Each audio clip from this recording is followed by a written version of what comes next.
Okay, what about now, Krishna?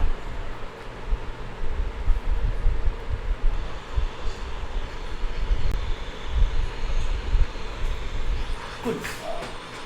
Okay, what about now, Krishna?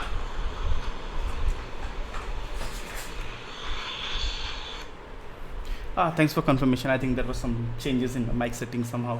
Okay, so welcome to this day one, and the plan is to actually, of course, stream entire Angular Getting Started course, so people can. Is it now feel still, or is it fine now? Because I think that was due to my probably my fan, but should be okay. Or let me just. Okay. So the plan is to actually live stream entire Angular course, and I had created something. So let me just share the GitHub repository where you can find the details, and I just made it public, so you will be able to find it. You can just go to my repositories and select the first repository which is available, Angular Getting Started.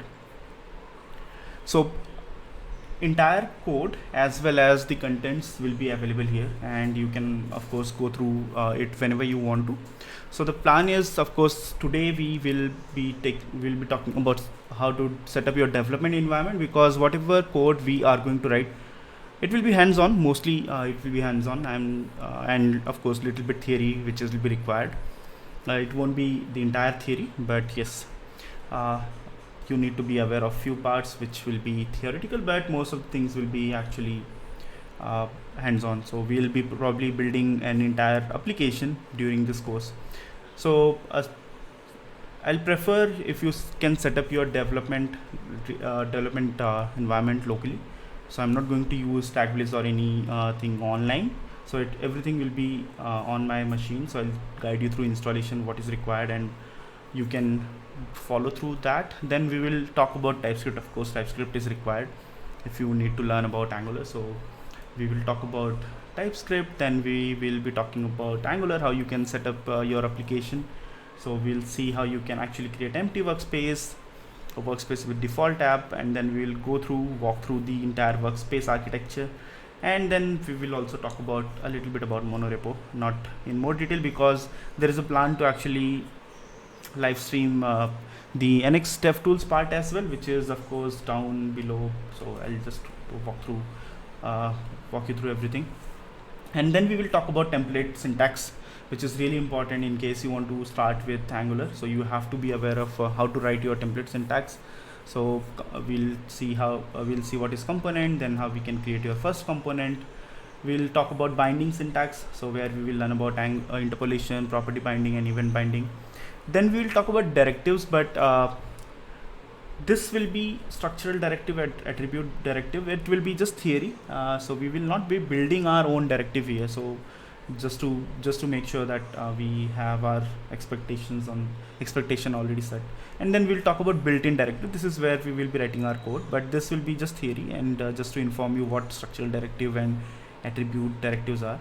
And then we'll talk about Angular architecture. You might have seen if you ever visited angular.io, you might have seen an architecture diagram which is already available. We'll talk a little bit about that. So this is where your Angular modules come into picture. And then we will talk about component lifecycle hooks and component communication, which is really important part of Angular, in case you want to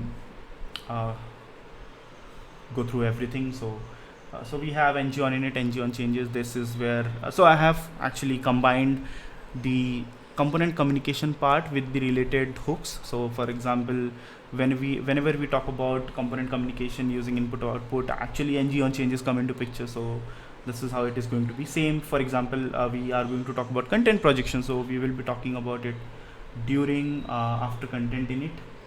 And same, we will be talking about view child and view children, but we will be doing it once we talk about after content view init. So that's what the plan is. And then we will be talking about built-in pipes. Then we'll go through the view encapsulation and DI. So DI is going to take some time, because I have included a lot of things, because a lot of developers had this request that you should also tell us about how services work and how they dependencies gets resolved. So I'm going to talk about both as well.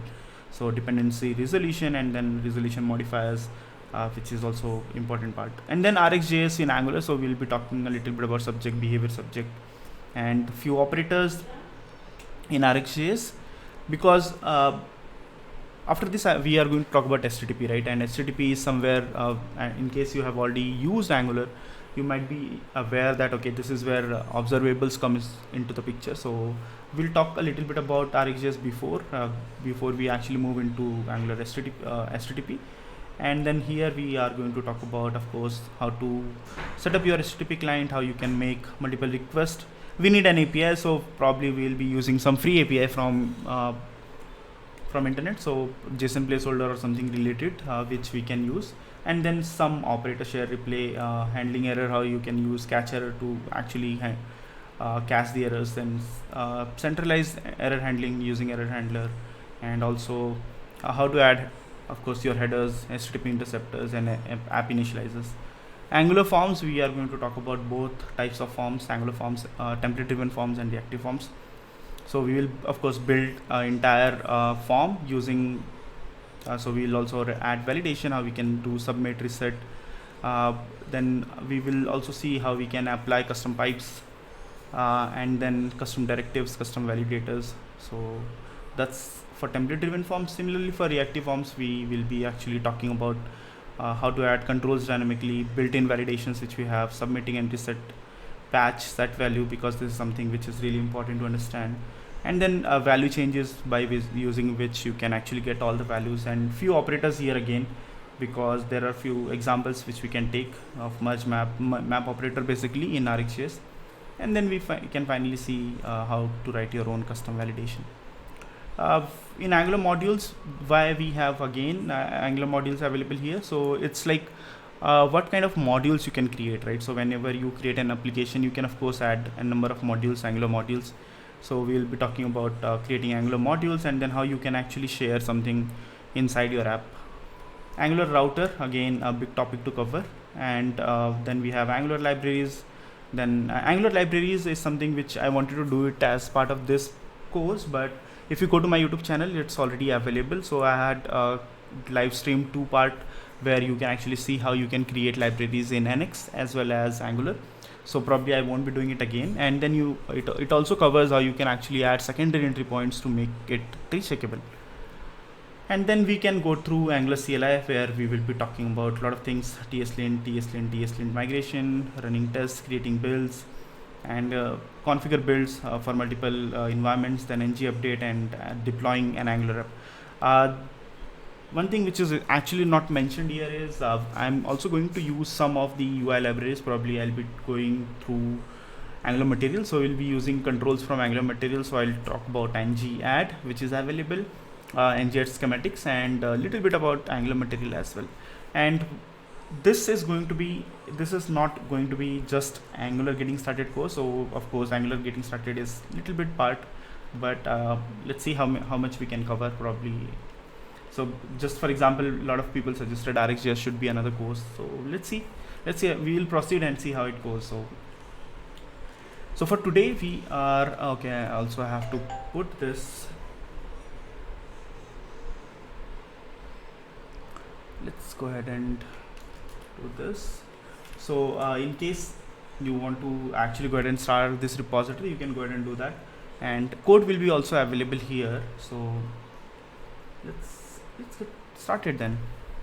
So first thing which we have to do is, of course, we have to set up your development environment, and this is where we have to first install Node.js. So let's go ahead and see how we can do that.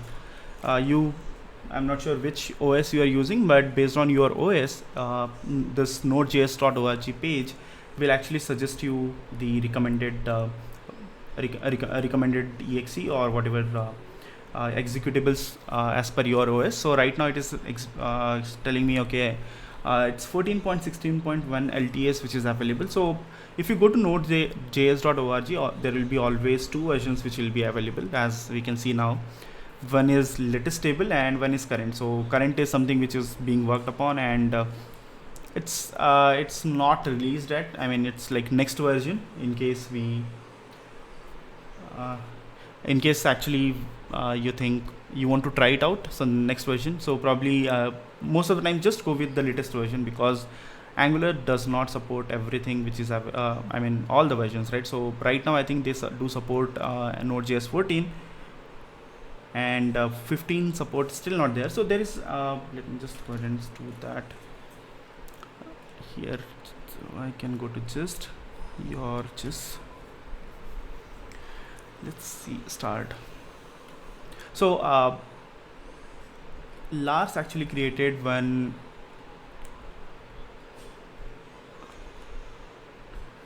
gist where we have the version, this table. So it's Node.js CLI and TypeScript compatibility table. You can actually go ahead and start it. It's really useful. So in case you want to work in any of the backward version of Angular, you can actually go ahead and see which version of Node.js and TypeScript is required. Probably you can use NVM, whatever you want. But here, let's see. Right now we have an Angular version. We are going to use 11.2. So it says, okay, it supports 10 and 12 and TypeScript 4.0 and 4.1. So this is the version supported, but in Angular 12 it will be 12.13 and 14.15. So right now if I download and install 15.14, actually Angular will not support it. So let's go ahead and see which version we have. So of course you can just go ahead and download it right now, 14 the LTS version, and complete the setup. Meanwhile, I'll just go through. In case you already have Node.js installed, you can also verify that. So let's go ahead and see the commands which we can use. Let me just do a little bit.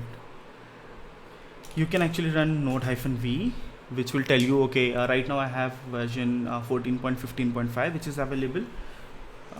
In case you have around 12, it will work. So as per the compatibility table we just saw, so 12 is okay and we can use it. So I have 14.15 point something which works. I have not seen any issues. I am using Angular 11 as well as I'm using Angular 11 in few projects and it works. So not any issue. You can actually go ahead and install 14.15 and it should work properly. And in case you already have it, just go ahead and run node-v to check which version you have on your machine. Okay, so once you get Node.js installed, you have to install an editor. You can choose whatever editor you like. I'm going to use VS Code for myself. So in case you think you prefer WebStorm or any other IDEs, go ahead and do that. But I'm using VS Code. You can go ahead and download VS Code from, just search VS Code, and the first link which is available is VS Code, and you can of course see it is available for Mac, Linux as well as Windows. So, and once it is installed, it will if there is any update, actually it will automatically push the latest version available for you. So you don't have to do it manually. I can just go to help and about. So right now I have version 1.55.2 which is available on my machine, and if I go ahead and see, it's like 1.55, right? So this is the same version which is available. So this is next thing. You need an editor, and then of course we have to actually talk a little bit about why Node.js or npm is required, right? But where is npm? We have not installed npm so far. So once you install Node, npm actually gets installed by default for us. So it's like it comes with the Node.js setup which we basically install, and you can actually go ahead and run npm-v to see which version of npm is actually installed on your machine. So right now I have 16.14.11, and let's talk a little bit about why Node.js or npm is required, right? So in case you have worked on any backend technology, if you have never worked on any backend technology, that's absolutely fine. But in case you have, for example, you might have worked on .NET or Java or any other programming languages. So you in .NET, right, you use something called NuGet, and in Java you have something called Maven. So what we do using those, right? So it's a package manager. So NuGet is of course something by using which you can actually go ahead and install any package which is available on internet. So similarly, of course, something is required for JavaScript, right? Because JavaScript ecosystem has grown a lot in over the years after Node came in, for sure. So all the packages are something which is available on NPM, which is Node Package Manager. There is something else called Yarn. In case you want to use Yarn, that's absolutely fine. But Yarn 2 is something which is not compatible with a lot of projects, so they're still stuck on Yarn 1. But I think NPM is more than enough for our purpose. I have not seen any drastic improvements while using NPM or Yarn. Probably some experts who might have used Yarn, they might be actually able to answer in more detail, but NPM should be fine. And you can actually go to npmjs.com to see all the packages which are available. So here, let's go ahead and say npmjs.com, and all the packages are available here. So you can search for any package which you want to. For example, let's search for Angular, right? So if you see Angular, so okay, this is Angular JS, which is 1.8.2, and these are all Angular, right? So Angular core, @Angular, whatever starts with Angular, @Angular is actually the latest version of Angular. So Angular core, Angular CLI, Angular CDK, all these are packages which are available on NPM. Similarly, you will find many more. I mean, React, Ionic. So whatever package you want to look for, it's available on npmjs.com, and that's why we need NPM. So whenever we want to install anything or add any package to our code base, we need to run some code, some command line instructions like this, npm I and your package name. So npm I stands for npm install. So all those things will be done via npm. And Node is why we need Node, right? So in case you know about Node is a runtime. It's a runtime for JavaScript. So it's mostly used for server-side programming. You might have read about it, but it's not actually. You can actually Node.js is actually which provides your runtime, so you can actually execute JavaScript on your machine. So remember, before Node.js came in, the only way to execute your JavaScript was, of course, browser. There are disadvantages, right? So you have to run your code on your browser to see if there are any errors. But using NPM, you can actually go ahead and compile your code locally and see if there are any errors, and then you can push the code. So Node.js here will be used just for compilation purpose. So Angular uses something known as Webpack. So of course there are several build tools which are available. So you have ESBuild, you have Webpack, you have Sky something. Yep, there's something called Snowpack. Sorry, not Sky, but Snowpack. And there are several more, right? Vite is one. So those are like your build tools which is available by using which you can build your application. So Angular uses Webpack for the same purpose. So it uses Webpack for your running your builds as well as build bundling and minification. What is bundling minification? Don't worry about it right away. We are going to talk about it in more detail once we move on to our CLI part, Angular CLI, where you will be creating production build and everything. So those things needs to run on your machine, right? So that's where the Node.js is required. So even in case you are using CI/CD and you have to create your production build, you have to go ahead and install Node.js on your environment just to make sure that you are able to create the production build. So that's the purpose of using Node.js. And NPM, of course, whenever you want to add any packages to your code base, or you want to use any third-party packages, or maybe UI component, which is UI component library, for example, which is available on NPM. So you need to install those via NPM. So this is it about Node.js and NPM. We will discuss more in when we create production build and everything. Next thing which is required, which is not actually required, it's an optional. It's optional. So in case you want to push your code on GitHub or GitLab or any provider, right, or any source code provider you are using, so you need to install Git. So how you can do that is, of course, you can just go ahead and say git download, and this is the download page, which is git-scm.com.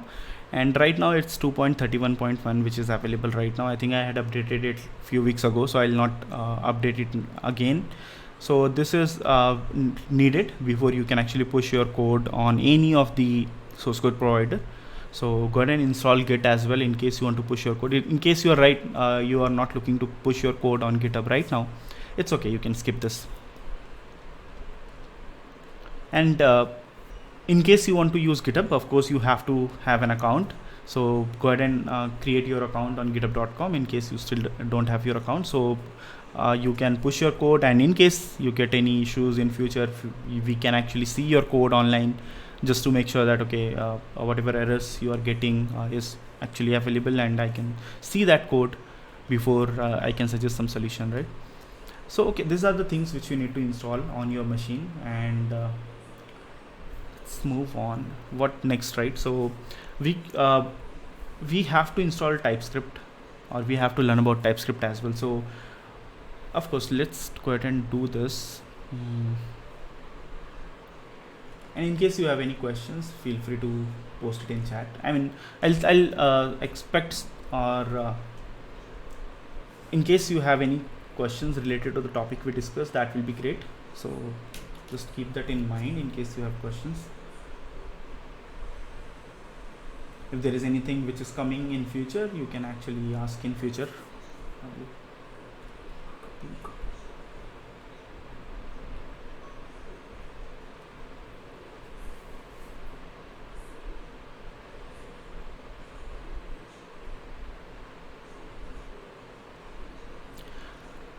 Okay, so we are going to talk about TypeScript. So we will learn TypeScript before you go ahead and learn about Angular. But why? Right? So why we cannot just use JavaScript? Because Angular is something which supports TypeScript as a language. So you have to write your entire code base in TypeScript. When Angular 2 was created, there was plan to actually support multiple versions. Multiple languages. So if I go to let's go to angular.io, and this is the docs. You can select the versions. So let's say if I go to v2, right? So there was plan to actually support multiple languages. You can see here. Let me just zoom in. So the plan was to actually support 3 languages. So TypeScript, JavaScript, and Dart. But as of course the development progressed, so team decided to stick with TypeScript because TypeScript is like a superset of JavaScript. We are going to talk more about TypeScript in detail, but of course it was not required to support JavaScript, because using TypeScript you can do everything. Even a JavaScript is a valid TypeScript code, so you don't have to. And then again, another plan was to add Dart support, but it was dropped later on, and now you can actually use Dart in Flutter. I'm sure you might have heard about this Flutter framework, which is available for mobile development. So Dart is widely used there, but it's not supported anymore for Angular. So in case you want to use latest version of Angular, you have to use TypeScript. But why? So that's of course one of the reason, right? But let's see more detail about TypeScript. So what is TypeScript? So first, it was actually a language which was created in around 2011 by Microsoft, and the idea was to actually give you. So remember one thing: in case you want to write the optimized code, what is the best way to write an optimized code? Leave it to the compiler. That's the best thing to do. So what TypeScript does is it takes your code, it actually converts it to optimized JavaScript code, right? So there is equivalent syntax which is available in JavaScript. So it will compile your code and convert it into a JS file. This is what TypeScript does. Over the years, TypeScript has, because a lot of features are actually added, the TS features which were available initially, for example, classes which was not available in JS, but over the years, a lot of syntax are available in JS as well. So over the years, now TypeScript is focusing more on type safety rather than actually going into a different direction. It is trying to take whatever JS has and then provide type safety on top of it. So for example, let's say if you want to add 2 numbers, generally in JavaScript what you do, you create a function called add and then 2 parameters, and then you have to always go ahead and internally check if it's whatever input is coming is number or a string or whatever it is, right? Just to avoid the incorrect calculation which may happen because we may pass some unwanted parameter or unwanted values, for example string and number, and then you get something else, 1 plus 1 is equals to 11, which happens, right? So TypeScript is more of now providing type safety use where you can say, okay, number 1 is number 2 is number, and now the output can only be number because I won't be able to pass string, because if I do that I will get an error. So it's like whatever code you are writing, it is you are checking your code base for incorrect parameters before you deploy it on production. So you are actually there was a study a year ago, so which says, okay, in case you add type safety to your code, you can avoid 15% of errors. The best errors which JavaScript developers might have seen is something called the value is undefined, or we cannot read the null of undefined, or some value of undefined. So all those errors are gone because you already have type safety in place using TypeScript. So that's one of the biggest advantage which we have. And just this is not transpile, this is transformation. So I'll talk a little bit about transpilation process which happens, and which you might have read about. In case you're not, it's okay. So but let me tell you what happens when you actually run or compile your TypeScript file, right? So we have not seen any code right now, but we will just see it in few minutes. So you actually write your entire TypeScript code in a file with .ts extension. So when you do that, you compile that file, of course, right? So it needs to be compiled. Remember, your browsers can only still understand JS files.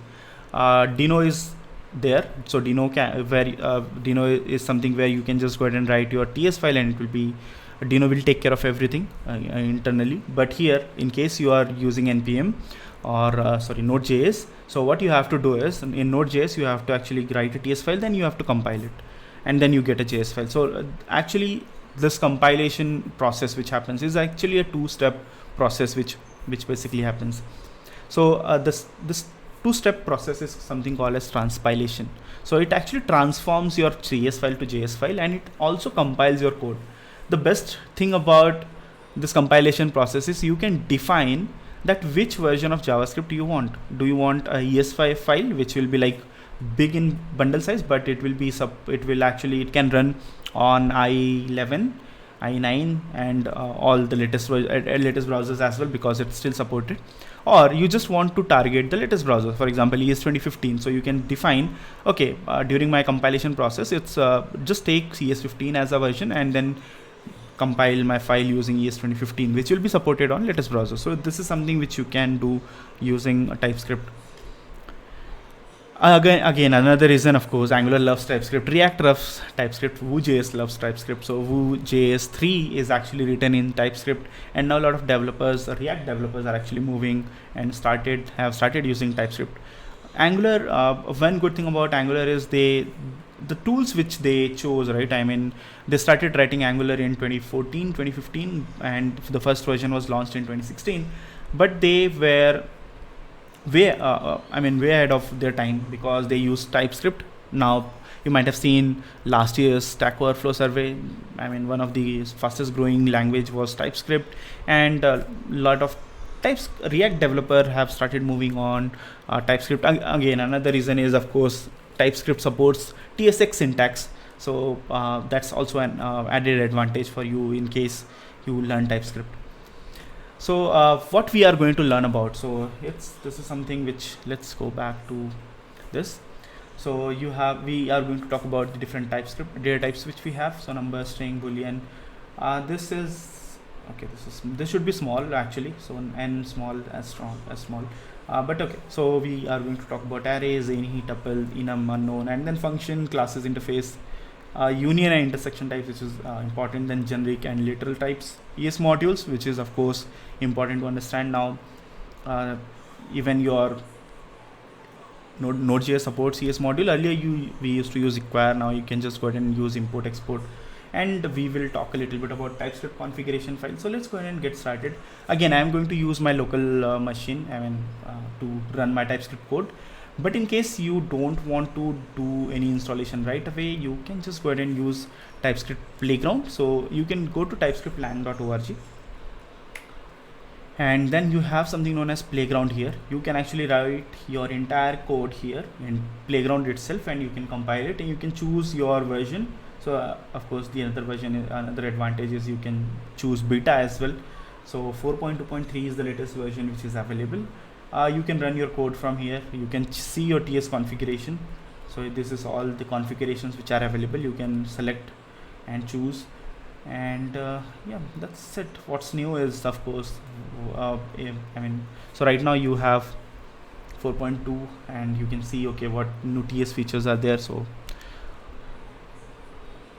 let's go ahead and write our first code. So first thing which I have to do is I have to see where I had created my getting started folder. So let's go ahead and see that. Angular getting started. Yeah. So yep, this is the one. So let me just delete TypeScript demo folder, and let's open with code. So I also have WebStorm installed, but I don't use it more. I never use it basically. So, and I'm going to move to, okay, I'll just discard all changes which are there and then move to master. Let me just take the latest, and then we will start.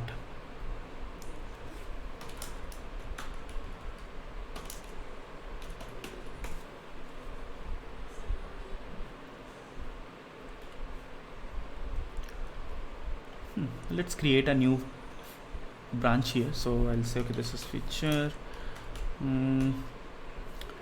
TypeScript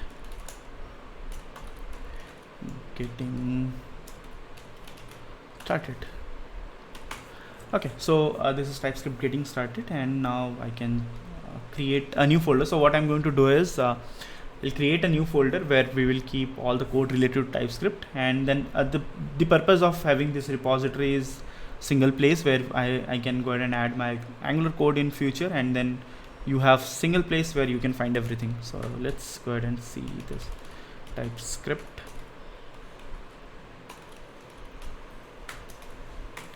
Okay, so this is TypeScript demo folder, and now let's go ahead and set up our project. So I'll go ahead and to cd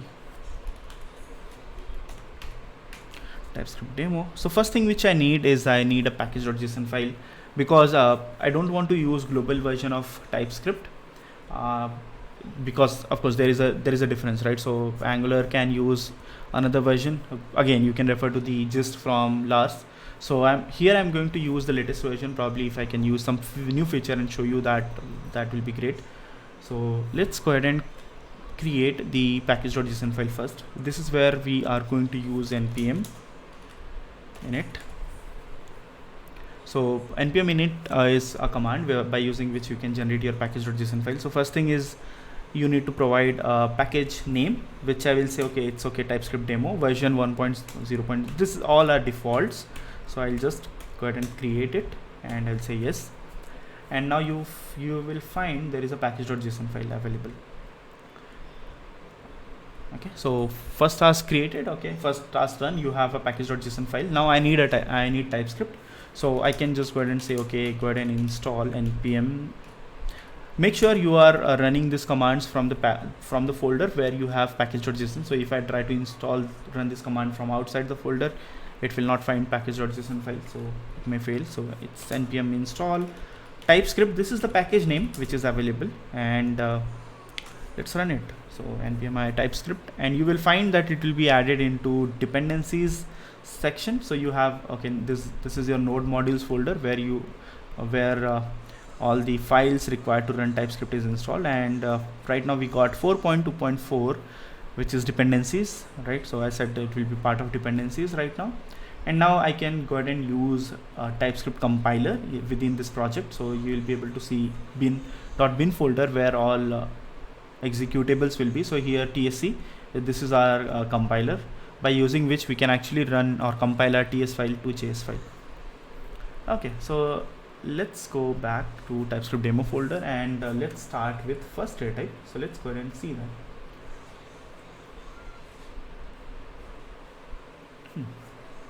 So let's start with string, not number, but let's see.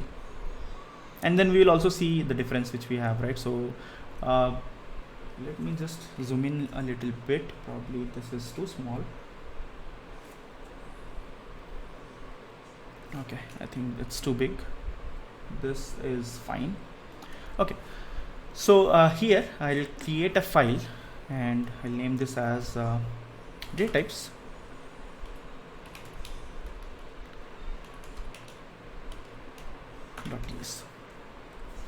Okay, so before we go ahead and write our first file, right, I mean first code of TypeScript, let's go ahead and see a small difference which we generally get when we write JavaScript code. To do that, let's do test.js. So let's say I create a variable. So of course I can go ahead and use let keyword here because it's supported in JavaScript as well. So let's say let first name is equals to test.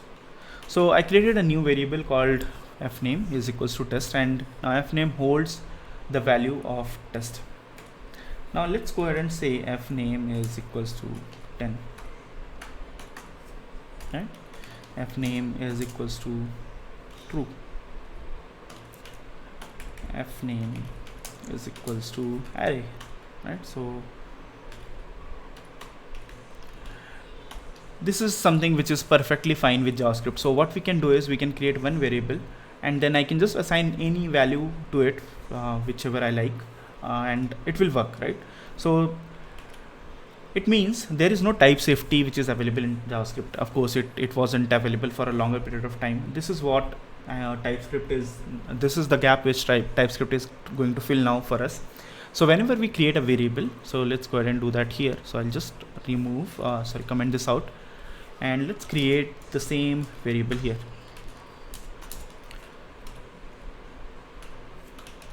So I created fname variable and then I said, okay, it's the value of this fname is equal to test.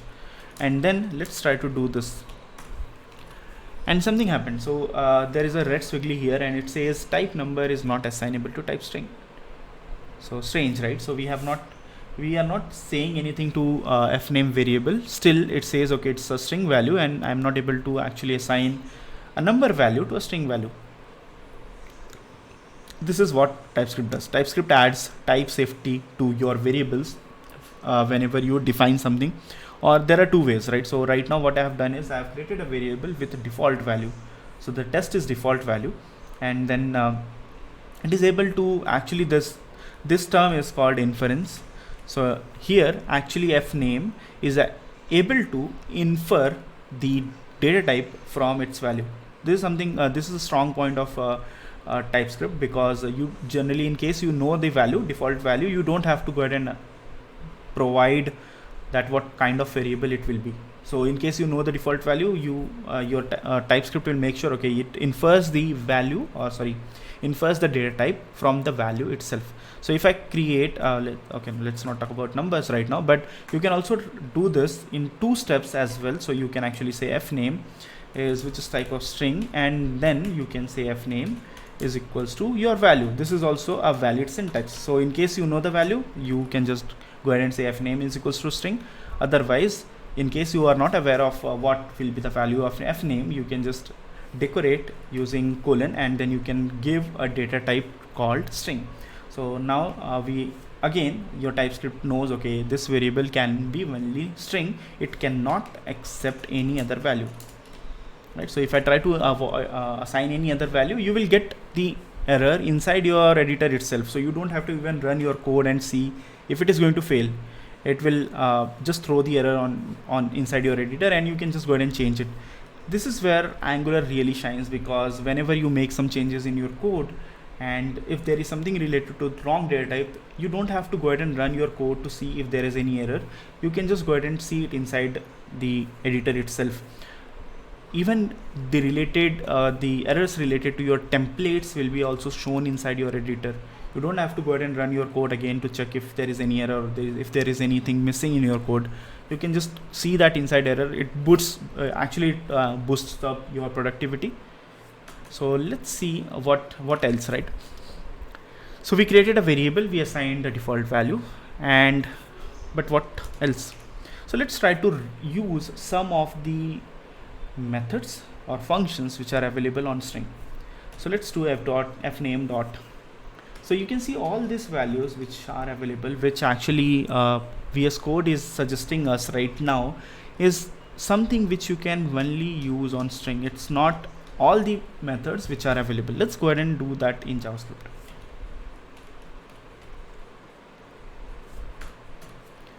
Here, okay, so it's it right now. Font includes length match. Uppercase. Okay, it knows here, but let's try here, right? So if I see this right now, after assigning 10, of course my value is not string, but it is still suggesting me all the methods related to string. But if you go to TypeScript, it knows, okay, right now my value is a string, and I can just go ahead and use these methods which are available on string. For example, let's say I can just do console.log fname.length, right? So it will give me the length of this particular variable. Similarly, I can just go ahead and use something else. Let's see what else, what other variables we have. So fname dot local compare, repeat, replace. You have replace, search, slice, starts with. So here let's try to do starts with and search string e. Of course it will return me false, but just an example, right? So I have written this do console log, and now I have to run this code and check whether or what is the output which I get right out of this code. So let's go ahead and run this code as well. Remember the two-step process which we discussed about transformation and compilation. But to do that, I am going to have a TypeScript configuration file, so which is right now not available. So let's go ahead and do that. So I'll say tsc init. Hope I am correct. Okay, no, it's tsc-init. So tsc-init, and now you have this tsconfig.json file, and you can see the target is ES5 by default. So in case I want to use the latest version, I have to actually go ahead and change this to ES2015. So let's do that. So I'll go and change this to ES15. Module is CommonJS. So right now there are multiple modules, multiple types of modules which are available. CommonJS is something which is generally used for your server-side programming. In case you want to support only web, you can actually use ES2015 or ES Next. Both are comfortable. In case you are using Angular, you may see ES Next being used as a module. For a longer period of time there was CommonJS, but they have it is removed now. So you can just go ahead and use ES Next, which is saying, okay, I'm going to use it for browsers. There was, I think there were a few more, system OMD, system UMD, and AMD. So these are another modules types which were actually available to solve different purposes. For example, UMD, right? UMD is something which we can use on your server-side programming as well as browser.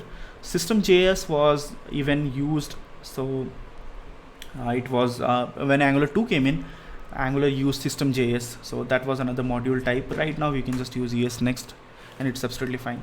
And now let's go ahead and try to compile this code which we have written. Just a datatype.ts, but let's compile it. So to compile the code, you can just run tsc, and it will this tsc command will actually check if whatever ts file you have inside your workspace, and it will convert or run that two-step process which we have on all the files. So transformation plus compilation on all the files. So datatypes.ts gets converted to datatypes.js. So here you can see you have a JS file, and in tsconfig you have strict mode by default. I'm not going to talk a lot about strict mode because probably we can actually talk about it later on. But it is something. There is something available called script mode in JavaScript, which is for some cases, for example like this. So let me just do that here. So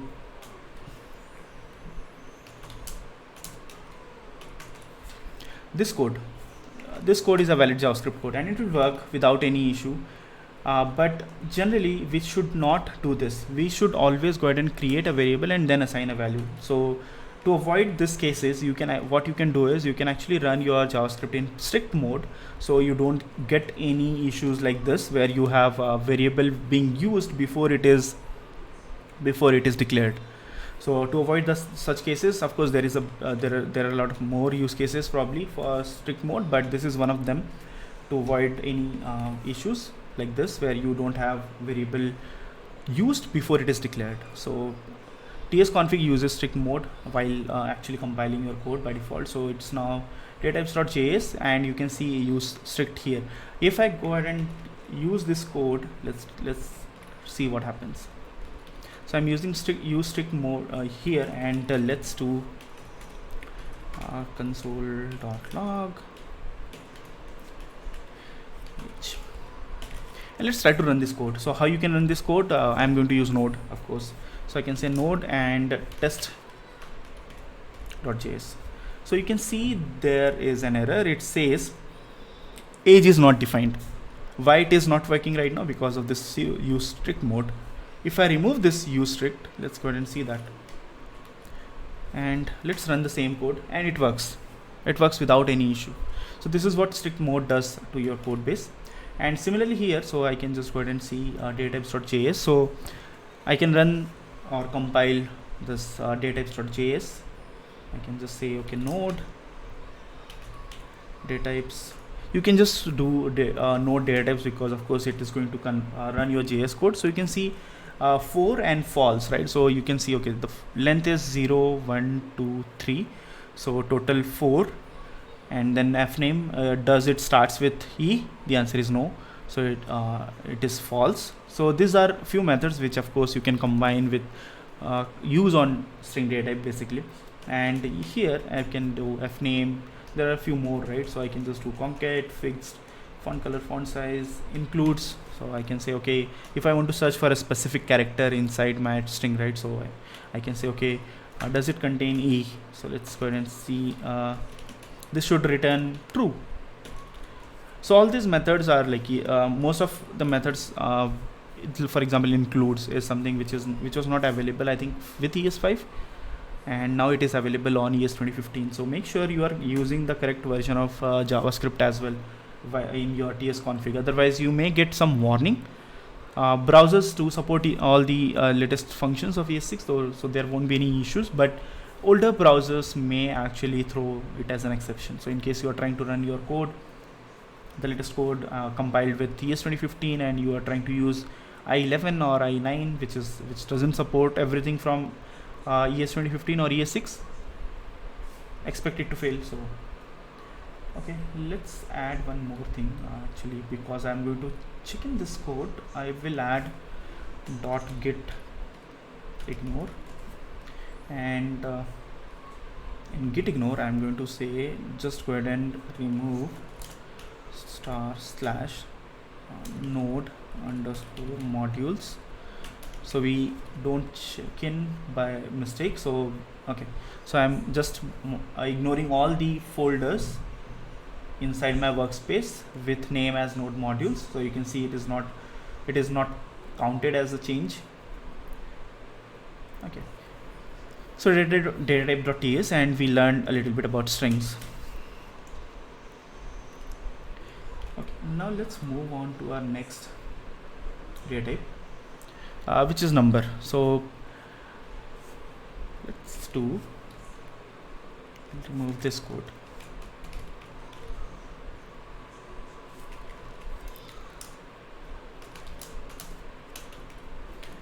So not equals to, this is colon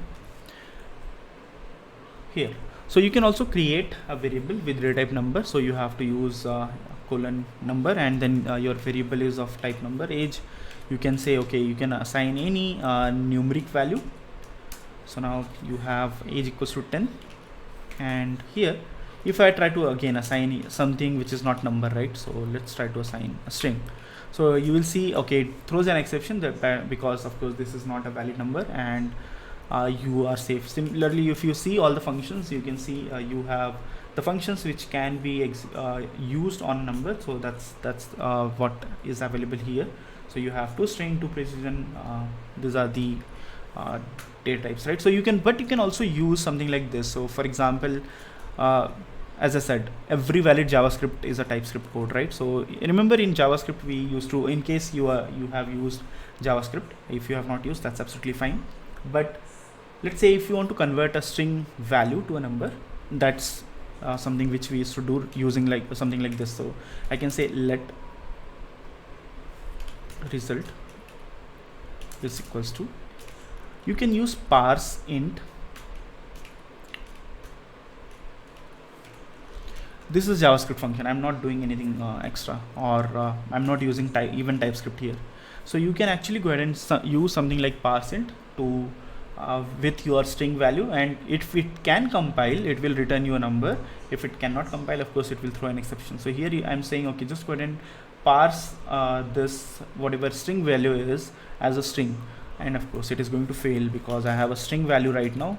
But if I do something like this, right, it will be able to actually go ahead and convert this code. Let's try this out, because it's just JavaScript. I have not added, as I said, I have not added any TypeScript code here. This is something which comes from JavaScript. So you can see it's lib.es5.d.ts. It's actually type definition file for your ES5 functions which are available there. So let's do DSC again, and then node data types.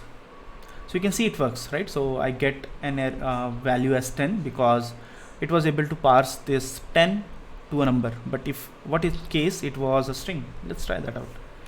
Test.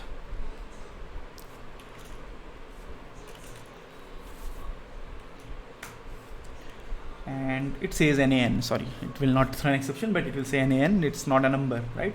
So this is how you can also use all the ES5 functions which are available there. Let's see. So this is for number. And then we have Boolean. Of course, you know the Boolean data types, right? So in case you have used .NET, or you might have learned C# or Java in your college, right? So Boolean is something which can either take true or false value. So this is where actually I was I failed, because I was coming from .NET background, and I thought, okay, Boolean is by default false. That's what I thought. Let's see. So I can say I'll just comment this 2 line.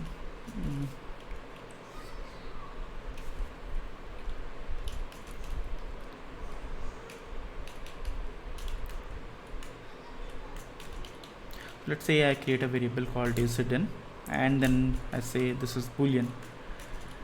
So when actually I started learning TypeScript, and I started writing some code and used a variable of type Boolean, I thought, okay, the value will be false, because this is what happens when I used to do it in C#. But I was absolutely wrong, because of one simple reason, because what this code is actually going to be compiled down to JavaScript code, and in JavaScript code you don't have any data types. It means by default, in case you don't assign any value to any variable, the value is undefined. So that's what you get in case you just do is_hidden. So let's go ahead and do that. So here I'll do console.log is hidden. Right now you are getting an error inside the editor itself. So it says variable is hidden is used before being assigned. The reason being strict mode. So if you get some error like this, of course you can go ahead and disable this, but I will suggest whenever you are starting a new project, always start it with strict mode default. In case you don't use it, believe me, you are going to be in a big mess in case you try to move to strict mode in future. So here, if I want to do it right now, I can just make it false, and this error will be gone. But as I said, always go ahead and use strict mode by default. So I am going to make it true, and it saves you from a lot of errors, right? For example, this error like this: when I started using TypeScript, I was not using TypeScript configuration file, I was using my global version, and due to that it actually failed. It said, okay, hidden is undefined, and when I placed, or when I was checking my condition, it got failed because of undefined, right? So here I can say, okay, is hidden. If I compile it now, let's see what happens. So it will throw an error. So it will say, okay, this is hidden is used before being assigned, but you will see it actually compiles the file. It throws you an error, but it also compiles the file. So if I run this code right now, if I do node, and so let's say node data types, you will see, okay, you get an undefined value. So here I have to always make sure that whenever I have a variable of type boolean, I am always assigning a default value. I mean, whether true or false, whatever you want to, but make sure that you are assigning that. And let's clear the console and then run tsc and node. So you'll see, okay, this is false right now. So this is for boolean values. Now you can actually also is hidden. You can see there is only one very method which is available, which is kind of value of. So there's a few data types which are available, and now what we can do is we can take a 5-minute break, and then we'll be back to talk more about the other data types which we have available. So let's take a break.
बढ़ जा live stream क्या बोलना बोल दो उसको बोल दो जा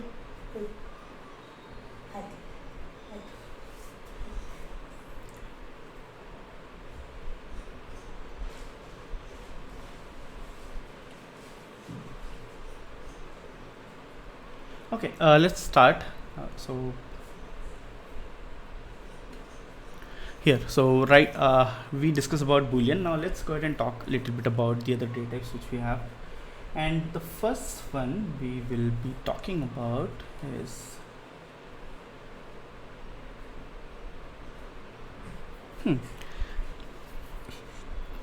let's talk about any's first, and then we'll talk about arrays, because you have to avoid any. So remember, any is available, but in most of the cases try to avoid any as much as possible. You shouldn't be using it basically, but in worst case scenario, that's what you need. But let's talk a little bit about any first. So when actually TypeScript was introduced, there were a lot of cases where people were not aware what kind of data type they want to use for this particular variable. So TypeScript gave a choice. They said, okay, there will be a new data type called any, and as the name suggests, it's any. So I can go ahead and assign any value to this particular data type. So let's see. So I'll say, okay, this is let probably employee, which is type of any. And once we do this, once we said, okay, this employee is of type any, I can go ahead and do assign any value to this string, this variable. So I can say, okay, this is string value. I can go ahead and change to this number. I can go ahead and assign this to let's say arrays.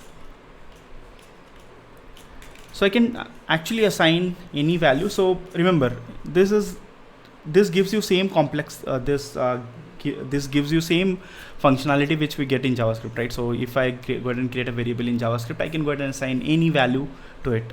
So by using any, you can achieve the same thing, but try to avoid any, as I said, and you can do that by using this one. So the first thing which you go ahead and do is go ahead and avoid implicit any. So what you mean by implicit any is, of course, this will not give any error, but let's see. So I'm saying let employee, and I am not assigning any data type. So it's implicitly any, because if you don't assign any data type, it will just go ahead and convert it to any. Just a second, what happened? Hello.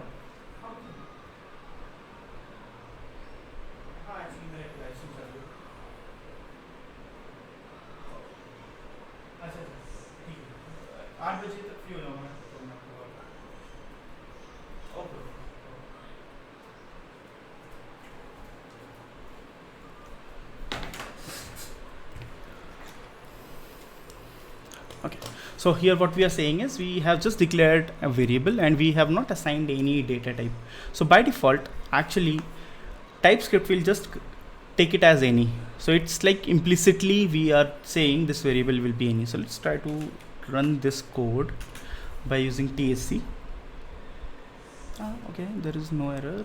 So tsconfig strict raises error on expression and declarations with implied any types. I mean, this should go ahead and throw an error, but somehow it is not.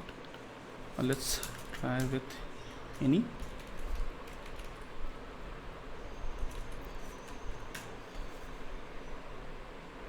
Still don't give me any error.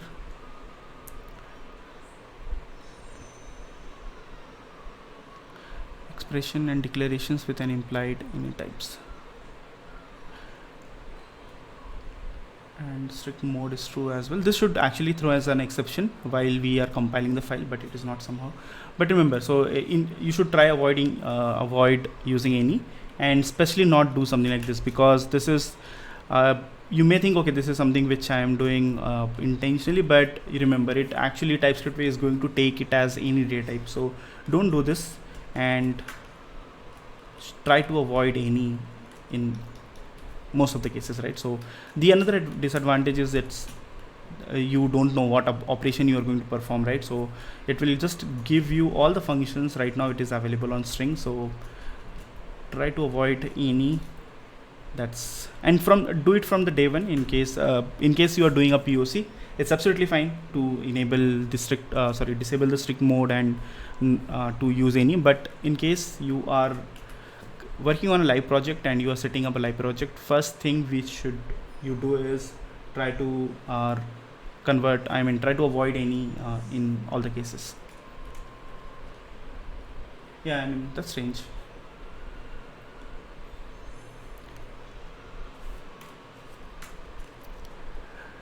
Great. So let's move on to arrays next. So let's see. I'll just convert. I mean just.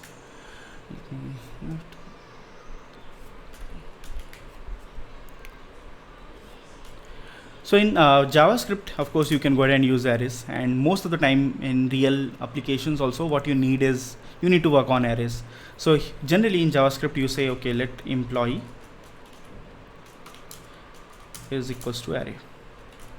This is what we do in JavaScript, right? But let's go ahead and see the data type here. As I said, if you don't define the data type, TypeScript is going to convert it to any. So this is what's happening here right now. So it says, okay, this employee is right now any of array of any data type. So I can just go ahead and add anything into this particular employee variable. How you can avoid it? So you can go ahead and say, okay, this will be string type, right? So you can say colon, and then you can say, okay, this will be string array or a number array. You can also go ahead and say, so there is another syntax which is available, which is also really useful in case, but I mean, it's up to you which one you want to use. For example, I can use this syntax where I can say array of string. You can also provide your own variable, user defined data types. For example, you can create an interface and you can pass that interface here as type. So choose whichever way you want to use. I mean, either array of or like something like this, string array. So I generally use this syntax, so it's absolutely fine. For example, if you have an interface of type employee, I can just say employee interface, right? So like something like this, or array of employee, whichever way you suggest, you prefer. Just follow the same practice. I mean, make sure that your entire code base is following the same approach. I mean, all the developers are on same page and they are doing or using the same syntax. So here I'm saying, okay, this employee is the string array, so I can just say employee is equals to array of comma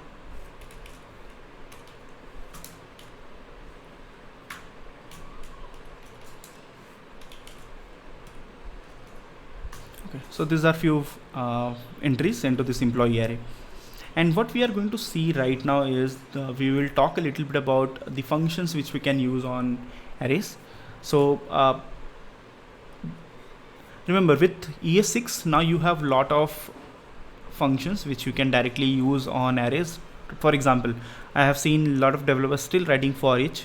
I'm not saying it's wrong or it's bad, but most of the cases you can actually avoid for each and just simply use any new ES6 function which is, or methods which is available. For example, let's say if I want to find something in this string, right? So let's say I want to find test1 value which is available inside this array, and I want just that single value. So what we can do is, using the latest ES6 syntax, we can just do, okay, let result is equals to, so employee dot, I can, if I am sure that, okay, I just need the one value, so I can just use find, okay, and then you can see it says, okay, you have to pass predicate. So here you can say, okay, let's say for each employee in this array, I am going to say return me if employee is equals to test.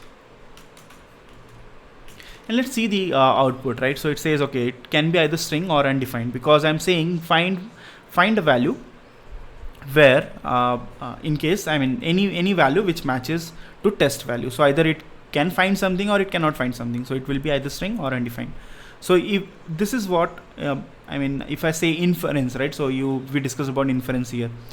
The same thing applies to this as well. So on return type also, so your TypeScript can also infer the values from a return type as well. So here it is inferring the values from this return type. So if I go ahead and see the find, of course there is a type definition file which is available here, and you can see it says T or undefined. What is T? We are going to talk a little bit about generics in which will be covered. So this T is the parameter which we pass here. So I'm passing a string array, so it's this T becomes string.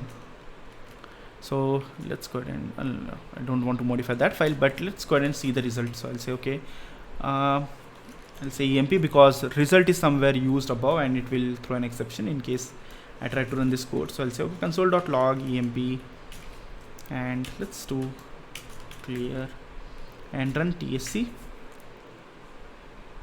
and node data types. And you can see right now it found the value, right? So it returns the same value as it is. So it's a string value. But if I mention something which does not exist, let's do it and do that. So it says it's undefined because it can either return string or undefined. So to find a single value, try to use the latest method which is available, which is known as find. Similarly, let's take another scenario and let's try to use another function which can, okay, let's say I want to find a value, okay, which is available inside the string. So probably we have multiple values, multiple entries for, let's say, test1.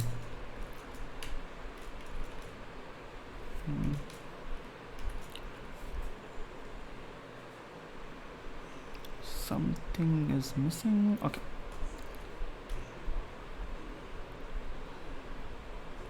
Okay, looks like this is happening due to Prettier, which I have installed. So let's say I want to filter values in this array. How we can do that using latest syntax? I'm sure everyone knows how to do it using for each, but let's use the latest syntax which is available here. So I can just do employee dot. You can use filter. Not filter to do that. So you don't have to use for each again. You can just do filter and then you can say emp is equals to test1, right? So it should return me array of 2 values. Remember, filter always returns an array, where the find returns an object. So in case I pass array of string, it will give me string. Filter, if I pass it as array of string, it is going to return me array of string. So this is where it becomes really useful, because in case I use filter operator and I am expecting a single value, it is going to return me array of values. So it will be like array and then you have to do dot 0, right? The 0 index of that value. So make sure, in case you are sure that you need a single value, go ahead and use find. You need multiple values, you go ahead and use filter. So let's go ahead and run this code now. So I'll go ahead and use filter to do this tsc, and now you can also avoid using these two commands. Right now I'm using tsc and node.js because you should be aware what happens inside, but there is something called ts node which is also available. Probably I'll use it soon, so you can go ahead and use ts node in case you want to run both TypeScript as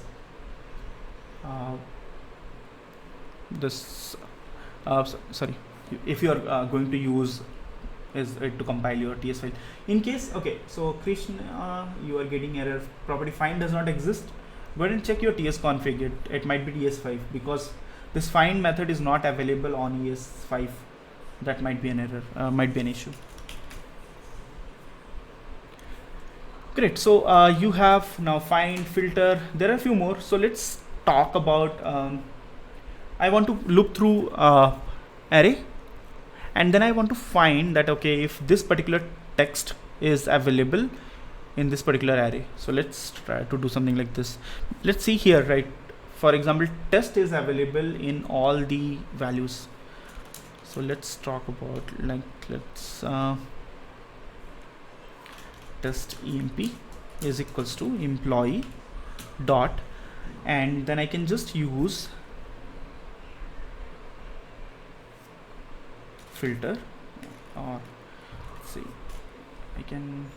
I can use filter because I need multiple values, and then map, sorry, not map, I can just use emp, and then I can say run it on each value where it includes a text called test.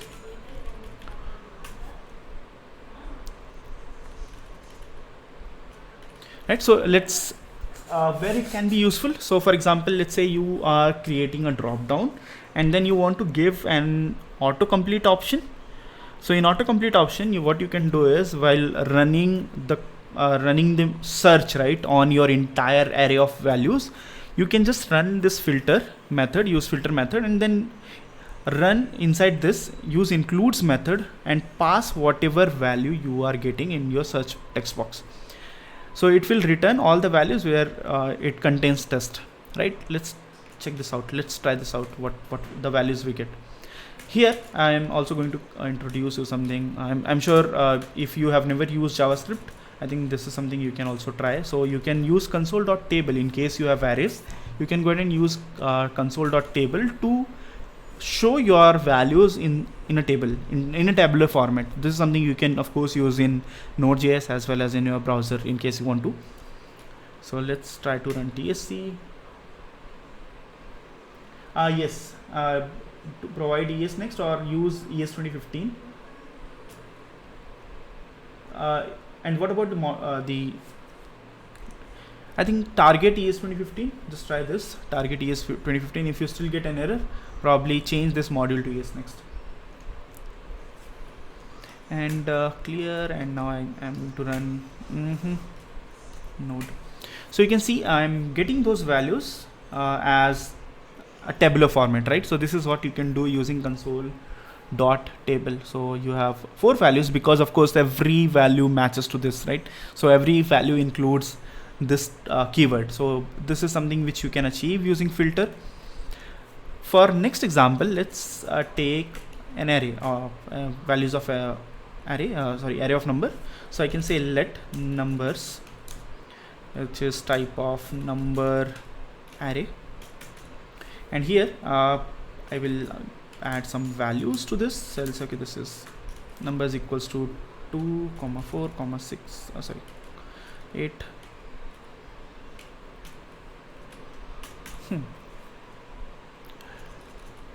And let's take some examples where we can actually use some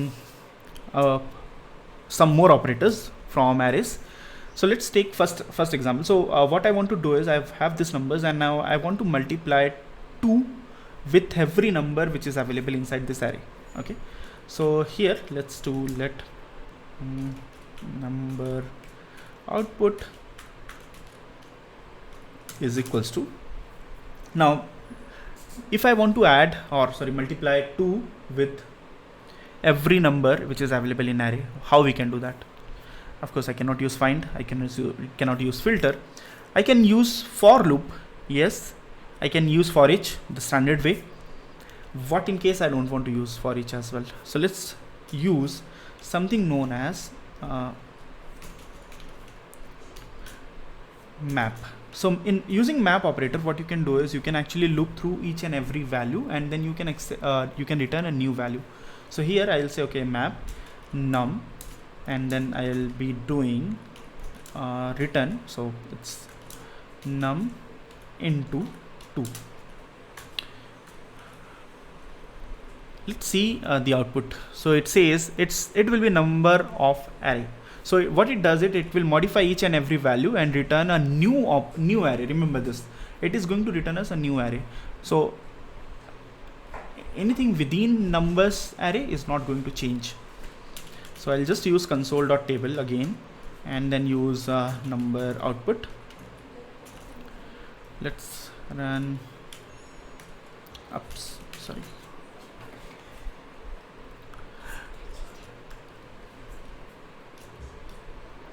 Okay, so run TSC and now run node, and let's see. And you have the updated values, right? So each number multiplied by 2. So 2 into 2, 4, 4 into 2, 8, 8 into 2, 16. just using map operator. I'm not using for and for each. Also, there is another use case. I'll just, so let's say I want to add all three numbers and return output. So this is where you can actually use number, let's say number sum.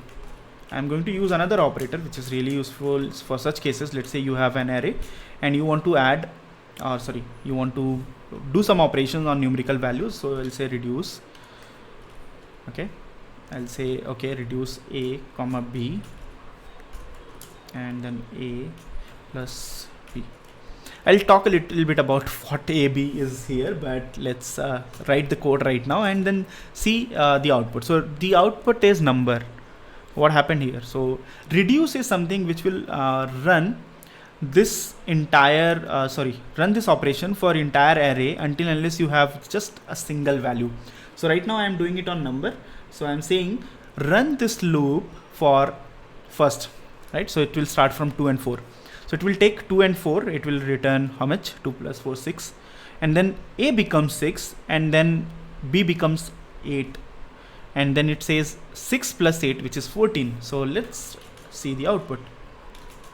This is really useful in case you are working on an probably e-cart, e-commerce application, and you want to do the sum of all the products, right? So whatever is available in your cart, probably you can have a pipe created where you pass all the values and just take the price and do a sum by using reduce and return the values, right? So a single operator which does everything for you, a single method which does everything for you. So TSC node, and you have okay, how much? So a plus, okay, my bad. So I took number op, right? So 4 plus 8, which is 12, plus 16, which is 28. So I took this as an input, which is absolutely fine because it's an array. I can do that. So it will reduce till we get a single output. So this is what you can do using reduce. Let's talk a little bit about few more operators which we have. For each is still available, so don't have to worry about it. But let's talk about for off loop, which is available also in ES 2015 or ES6 as you call it. So I can use for let's use let emp in so I'm going to take the employee arrays, right? So employee. So here you can also use for loop. Gorang, actually no, I don't have any. It will be available on YouTube later. I'm really sorry, I'm not sure why it is happening because I don't have anything else which is running in background. But let me just see if I can change. Okay, probably should be better now because I moved on to performance mode. So here I can just run the probably it can happen, Gaurang. So check your internet. Probably you are if you are on HD stream, go ahead and change it to auto. So what it will do is it will auto adjust the stream output based on your internet speed.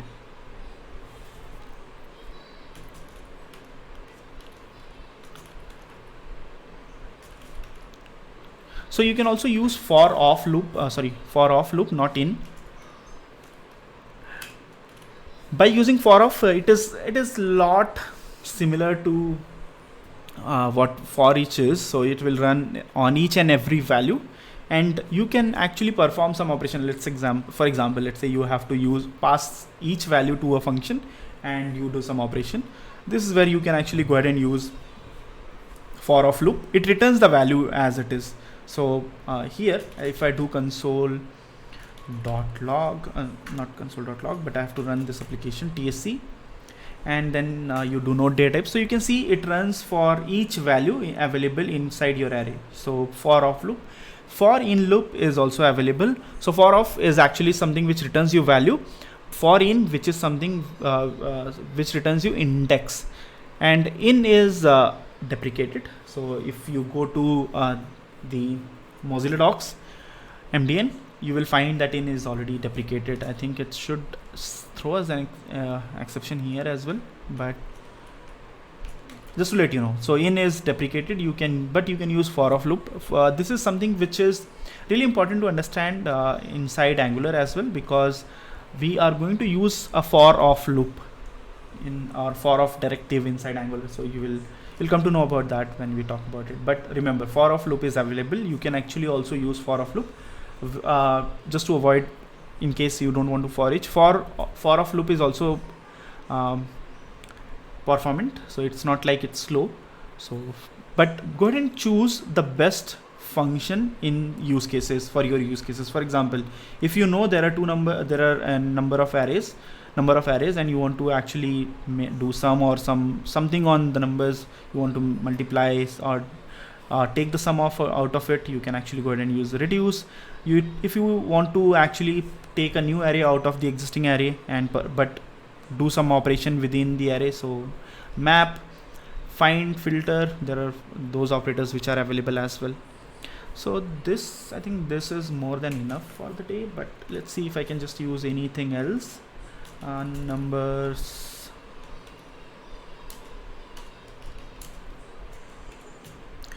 okay, so you have reduced. Okay, so being an array, I'll just talk a little bit about this as well. So here, right, so you can also add the values to your array by using push. So I can just add one more value, so I can say push 6. So after this, the push will be actually will be added at the end of the array. So here now if I do console.log here with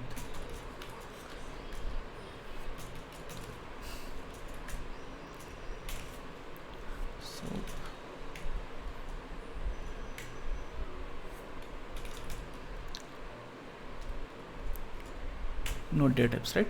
So here if you see after here, so you can see 2486. So push will add the value at the end of the array. You can also remove something from the array, and it's like you can run numbers dot pop. So you can see remove the last element from an array and returns it. So if I have to call pop, what will happen is it will remove the last value which is available.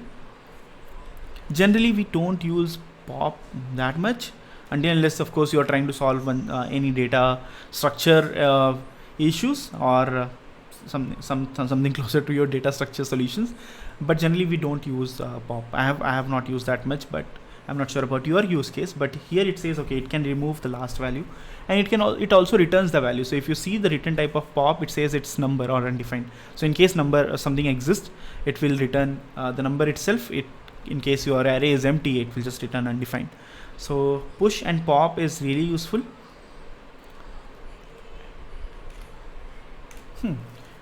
What else? This is really interesting. So there is something new which is spread operator, which is available, and you can use spread operator to modify your arrays.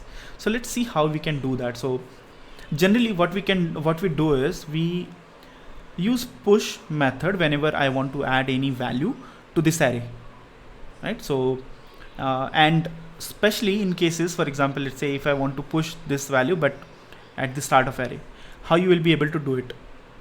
So there are a few methods which are available for that. So I'll say numbers dot, so you can see you have shift, right? So generally we use shift. We say okay, shift this particular value to this particular place. So that is available, and there are few copy and shift, unshift and unshift. This is generally what we use in case you want to change or give the place where you want to actually shift these values.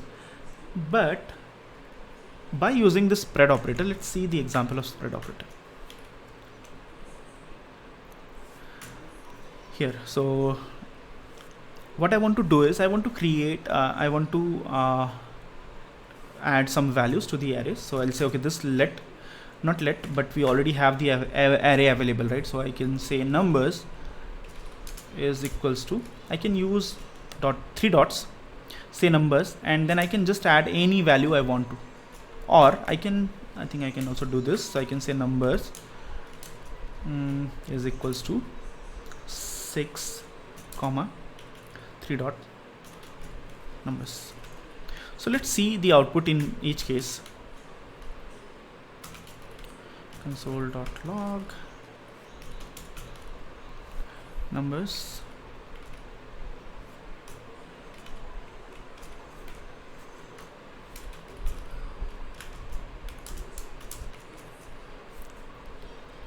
oops, sorry.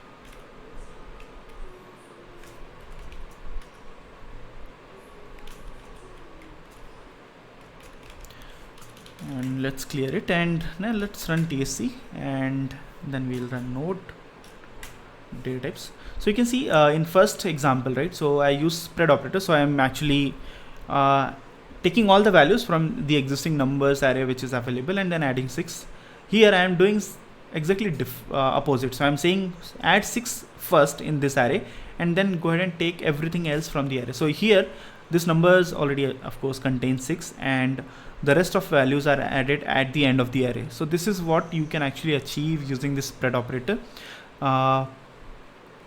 Also there are a few more use cases, but here in this case it is known as array destructuring. So I'll talk a little bit about array destructuring because really important to understand, and this is something which is of course available with ES6. So array destructuring, what we generally do in case I want to, let's say, take some values from your array. I don't want to read everything which is available on array. For example, I want to take first value, second value, and then I want, okay, whatever values which are available, I want to take those into another array, or yeah, something like that. So let's take that example as of now. So let's see employees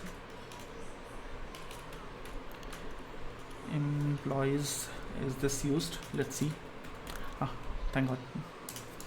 Equals to, so I'm not going to say employees, but I want to actually take first employee, second employee, and then a variable where I can have all the rest of employees. Generally what we do, let's take an example of what we can do without using destructuring, so we know the use case. So here I can say, okay, this is emp1 is equals to employee of 0, right? So this, I know this is first employee, and then I can say let employee 2 is equals to employee of 1. So whatever is available at the index 1. What about the rest? How we can do that? Let's try with existing things. So I can say probably employee dot, let's see, I can use slice or splice. Let's see, I generally get confused between slice and splice.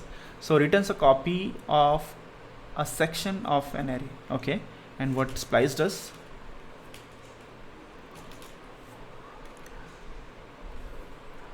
Removes element from array. Okay, I don't want to remove, but I want to take the values, right? So I can say, okay, this is slice and start number. So 0 1, I want to say 2 because I'm talking about the rest of the values. So I can say 2 comma the end number. So the end number is optional, so I can just take 2, and let's do console.table and let's print all the values. So emp1 comma emp2. Can I do this? No.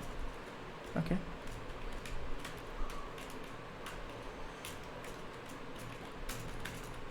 So emp2, emp3.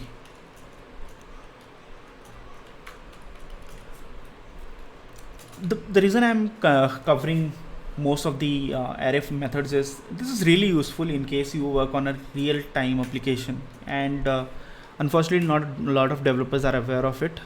So here, so you have, okay, so you have emp1 test, emp2 test1, and emp3 where I have test2 and test1, right? So you can see first employee, second employee, and rest of employee. So this is available here, but I can do the same using a single line of code. Let's try that. So I can just comment this out. Let emp not like this, but I can just use an array. Then I can say, okay, this is emp1, emp2, and rest of employees. So I'll say, okay, rest employees. Right now, of course, it is giving me error because it doesn't know what is going to come on other side. So I can say employee, and that's it.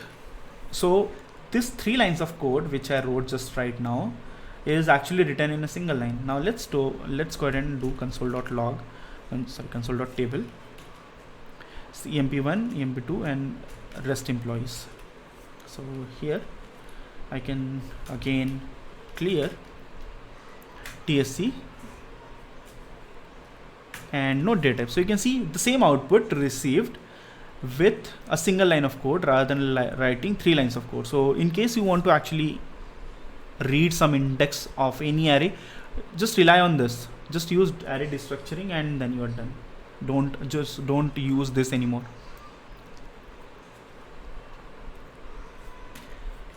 Okay, so this is array destructuring, and let's go ahead and see if I can take something else. Sort, right? So sort is also a function which is available. So here we have 2, 4, 8, 6, and I'll just remove this. Let's sort the numbers. So I can just do console.log or let.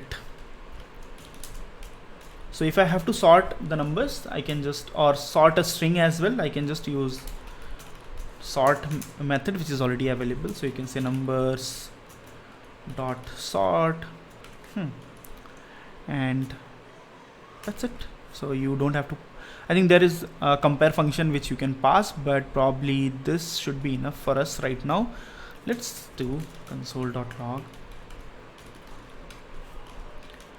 sorted numbers. Hope it works. So we'll use table.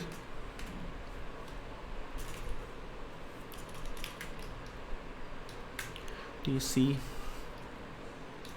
node, and let's see. So you have here where is table? You can see this is your sorted numbers, 2, 4, 6, 8, probably this will be here. So you can see you can just use sort operator and you don't have to use anything else, 2, 4, 6, 8. But in case you need some complex, for example, you want to probably sort an object, you can actually go ahead and pass some parameter here. That will be some advanced use case. So you can see it gives you an here. So you can see it takes A and B, and then it can return a number. For example, here. So for ascending and descending operation, you can actually do something like this: A, B, and A minus B. So it's if you pass an entire array and you want to do this ascending or descending operation, you can just write this code and it will work. So this is really nice function to understand, and it can be used for strings as well.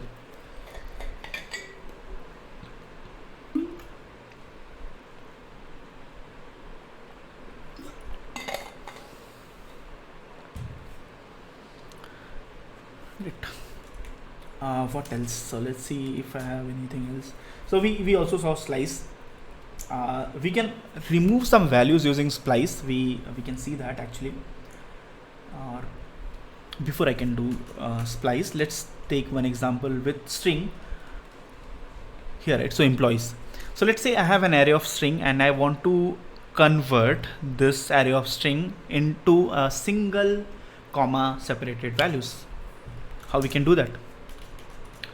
So I'll employee join is equals to employee dot join, and then you can pass the separator. So let's say I want to do it a comma separator, right? So I can do this console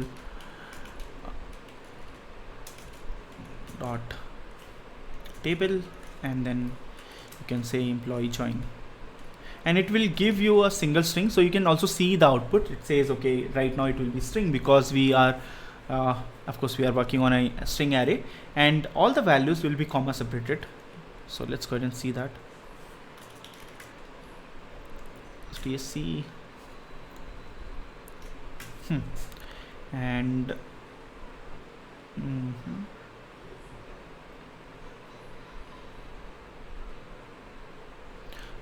what I've done, oh sorry,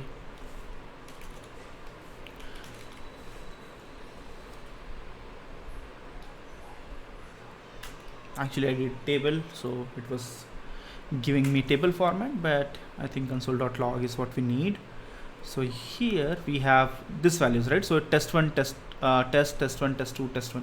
So you can see it's comma separated, and you don't have to do anything else. You don't have to write a for each loop to do this. You can just use employee.join, and then you can just pass whatever separator you like. So right now I'm using comma, which will be used in most of the cases. So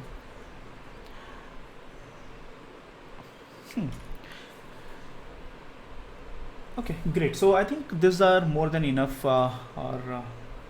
functions which you need to understand, but you can combine as well. So you can in most of the cases what I have seen is I want to work on some part of the data. So generally we use filter, then you use map. So maybe in your case you may need something like that.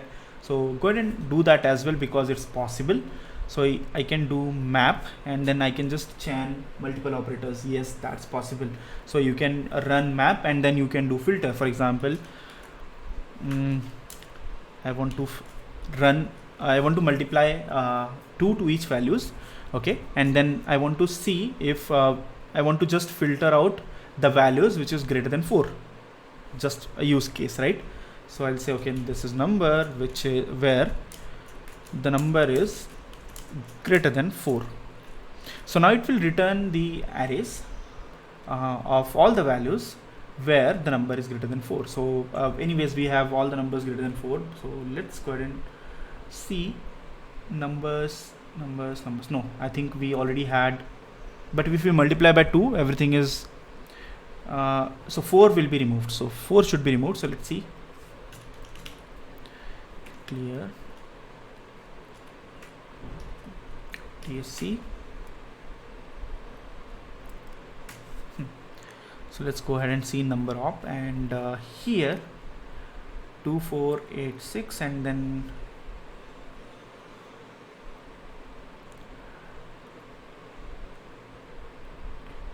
here is the output. So 8, 12, 16, because 4 we are saying greater than 4, right? So 4 is itself removed.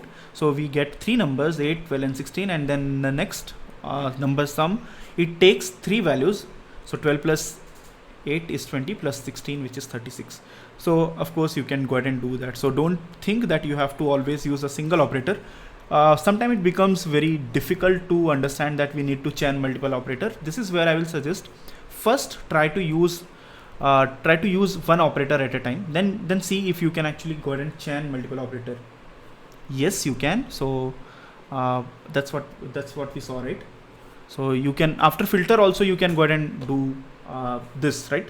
So for example, these are 2 different operators right now, 2 different operations, but I can do dot reduce here, and then it can return just a single value. That's where I suggest a lot of developers, even this is something, there is a small concept of operators inside RxJS, right?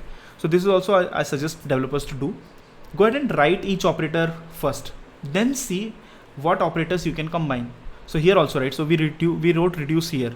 Now what I can do is, as I know that I can chain multiple operators, I can just write this code here, and then we are doing everything in a single line. That's it. Now it will return number op will return a single number.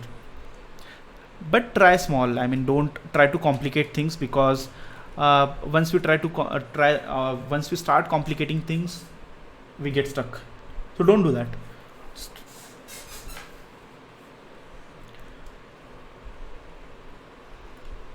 Great. So this is array.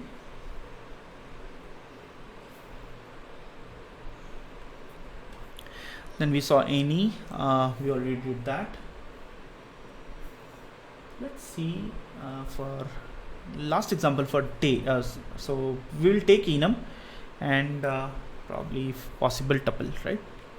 So in TypeScript it's possible that you can also use tuple.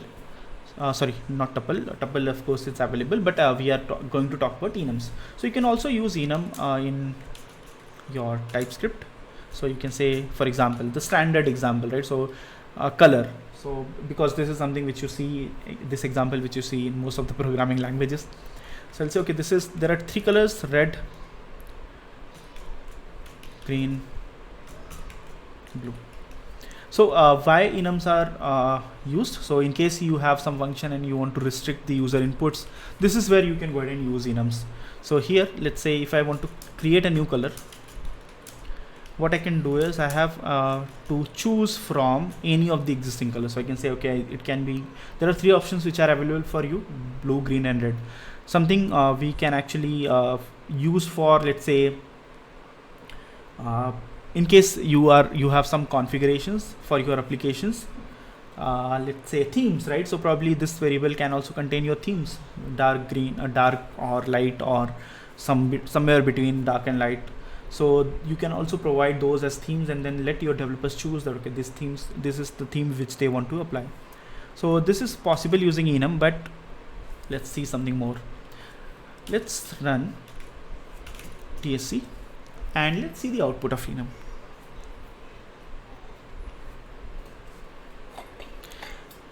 Let's open datatypes.js.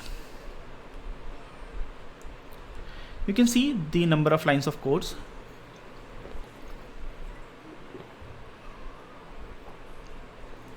So remember, most of the times this enums are actually something which is used while development, and you don't need these enums once it is deployed to production. Of course, you don't. You don't have any choice to actually select something once it is minified and actually deployed on your server. In case you want to actually have that functionality once you move to production, keep it as it is, no problem. But in case you want to save some chunks from your final code base and you think this enums are actually useless once deployed to production, use const enums. And now let's try TSC again. Once you do const enums, the entire code which was generated will be removed, it will be tree shaped. Actually, it won't be available inside your code base, but it actually contains the reference. So you can see it says color to actually the actual value is blue. So it somehow manages that, okay, this when of course if you know enums, it's like it is nothing but the index values, right? 0, 1, 2. Let's see that here. So if you hover above this, it's 0 and blue is actually 2. So this is what is actually transferred in your final bundle or final code. So true is transferred, but it also manages or takes the value as well. So it knows, okay, this 2 means blue. In case you don't want this, just use const and removes. You can actually remove some bytes of code. In case you have lots of enums in your application and they are not getting used once deployed on production, just mark them as const and you will be able to save some chunks from your final deployed production version. So this is enums. So enums and const enums, remember the difference. So use one which you need.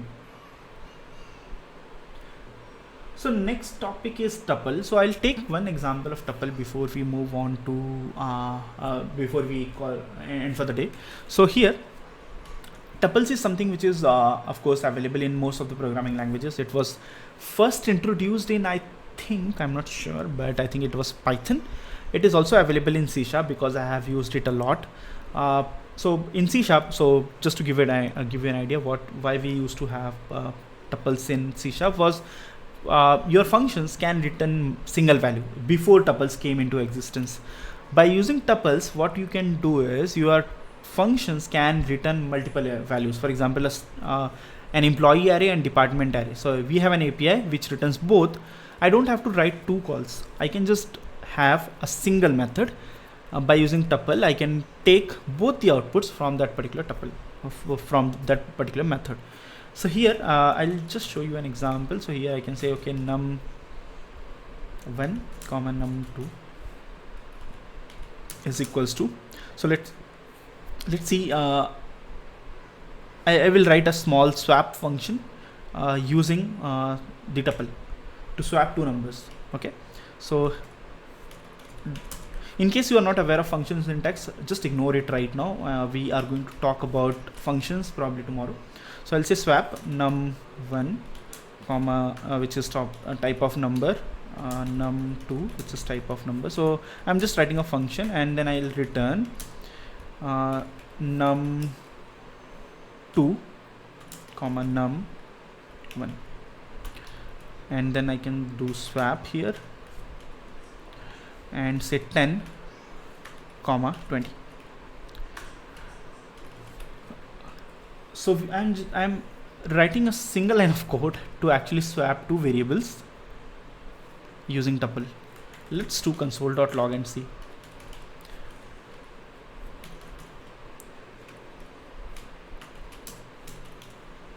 So num1 should be 20 and num2 should be 10. So this is what the expectation, right? So because we are trying to swap two numbers, and then just run.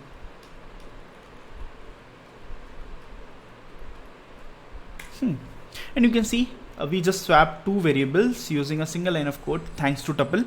And in case someone asks you to actually do swap two variables, you can just write it in a single line of code. So this is it. This is the small introduction to tuple, because there is more to tuple. We have name tuples as well.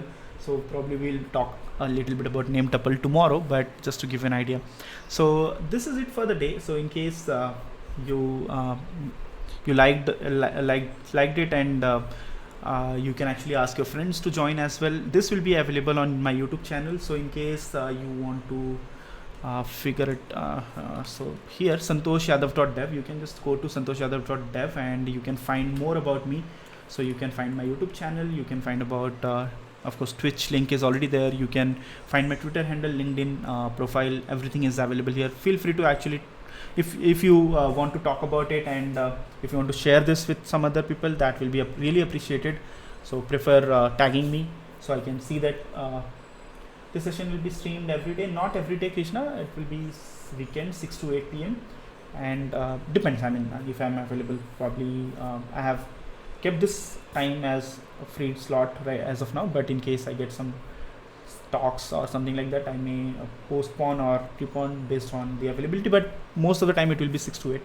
So feel free to join, and once we are done, probably I'll stream something else, but I keep streaming. So you can actually just follow the channel, follow the Twitch channel, and you will get alert whenever I go live. So that's it for the day. So I'll upload this video on YouTube probably next week, and then we'll meet tomorrow. In case you want to join tomorrow as well, you can, and we'll continue with the tuples, unknown functions, all other things, right? So we'll continue with TypeScript, and probably in next week we'll start with Angular. So yep, that's it for the day. So see you. Bye everyone.